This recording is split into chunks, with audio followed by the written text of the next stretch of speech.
What's up guys, I'm Dave Klein, and today we're going to discuss Dark Souls 2's game mechanics versus Dark Souls and Demon Souls.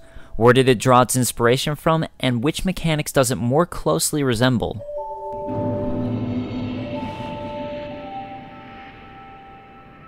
Dark Souls 2's character creator allows for a large breadth of customization, unlike its predecessor Dark Souls, where you were fairly limited in your options. Demon Souls was much more advanced in its character creation aspect, and in this, Dark Souls 2 more closely resembles Demon Souls. Once again, you can customize the heroic badass of your dreams will take on the world.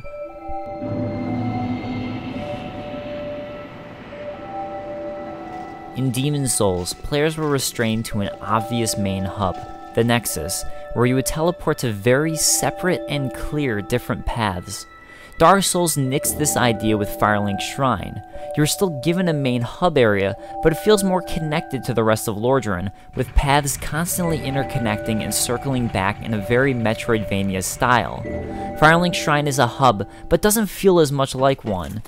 Dark Souls 2 combines the ideas of both with Majula. Majula doesn't feel like a hub in the same way Firelink Shrine didn't feel like a hub.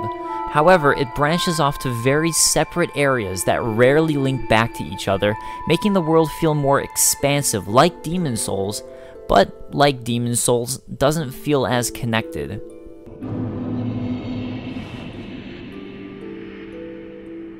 While players could level at any bonfire in the first Dark Souls, similar to the Maiden in Black, players must raise levels using the Emerald Herald in Dark Souls 2.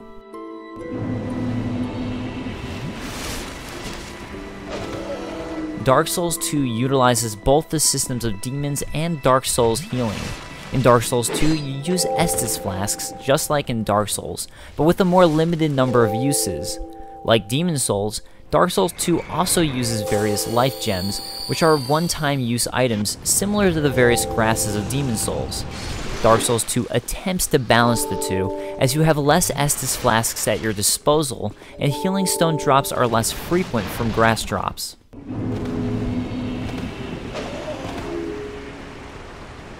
The dodging mechanics of all three games feel a little different, but Dark Souls 2 resembles Demon Souls a little closer. In Demon Souls, while targeting an enemy, you will roll left, right, back, or forward with little variety.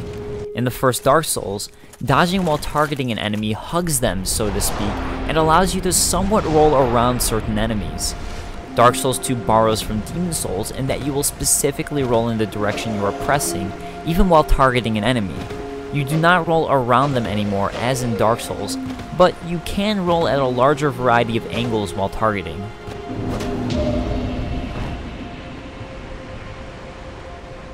Dark Souls took the parrying system of Demon Souls and made it more accessible. The parry timing was slightly more forgiving, allowing you to be both a little late or a little early with your parries. With Demon Souls, this wasn't the case. Your timing had to feel perfect to pull off a parry. Dark Souls 2 is once again a little more difficult to pull off a parry, with your timing needing to be more accurate than that of Dark Souls. You cannot be too early or too late if you really want to pull it off.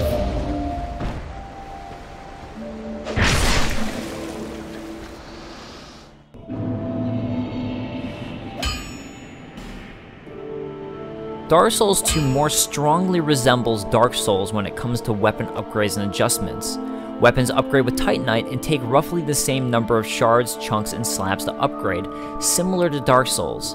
However, there are no embers this time around, and attributes are infused into the item or taken out, separate from both games.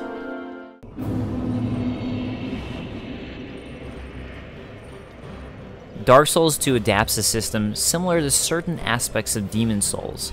In Demon Souls, you could trade your boss soul for magic. You could also upgrade your weapons and then further upgrade them with a boss soul, like in Dark Souls.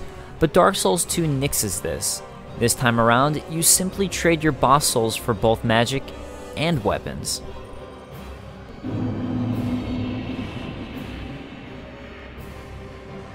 The lore of Dark Souls 2 is a follow-up on the first Dark Souls, with certain connections to the story of the original existing. And for those, Well, we'll talk about that in future videos.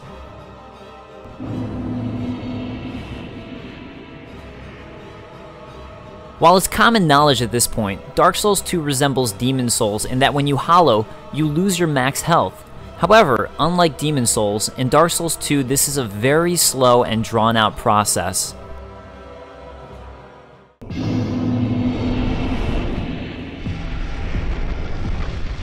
As a bonus connection for you guys, in interviewing and talking with Yui Tanimura at E3 2013, he revealed to me he was a huge fan of the King's Field series. It would seem this actually influenced the design of Dark Souls 2 and its method of finding hidden passages. This time around, you tap A on the 360 or X on your PS3 controller as you run along walls to uncover a hidden passage, which is the exact same method as the King's Field series. Alright guys, that wraps up this gameplay connection video. I hope you enjoyed something a little bit different from me, but also something people will be talking about. If there were any connections I missed, let me know in the comments, and I'll see you guys next time. Peace.